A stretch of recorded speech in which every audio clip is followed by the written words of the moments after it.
অমলকান্তি আমার বন্ধু। স্কুলে আমরা একসঙ্গে পড়তাম। রোজ দেরি করে ক্লাসে আসতো, পড়া পারতো না। শব্দরূপ জিজ্ঞেস করলে এমন অবাক হয়ে জানলার দিকে তাকিয়ে থাকতো যে দেখে ভারী কষ্ট হতো আমাদের। আমরা কেউ মাস্টার হতে চেয়েছিলাম, কেউ ডাক্তার, কেউ উকিল। অমলকান্তি সেসব কিছু হতে চায়নি। সে রোদ্দুর হতে চেয়েছিল। ক্ষান্ত বর্ষণ, কাকডাকা বিকেলের সেই লাজুক রোদ্দুর, জামার জামরুলের পাতায় যা নাকি অল্প একটু হাসির মতন লেগে থাকে।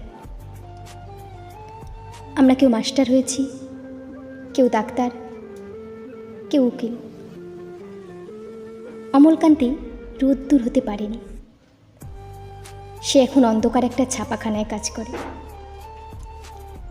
মাঝে মধ্যে আমার সঙ্গে দেখা করতে আসে,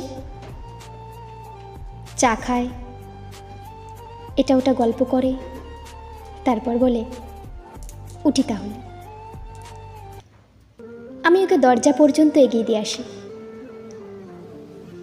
আমাদের মধ্যে যে এখন মাস্টারি করে, অনায়াসে সে ডাক্তার হতে পারত। যে ডাক্তার হতে চেয়েছিল, উকিল হলে তার এমন কিছু ক্ষতি হতো না। অথচ সকলেরই ইচ্ছে পূরণ হলো, এক অমলকান্তি ছাড়া। অমলকান্তি রোদ্দুর হতে পারেনি। সেই অমলকান্তি রোদ্দুরের কথা ভাবতে ভাবতে যে একদিন রোদ্দুর হতে চেয়েছিল।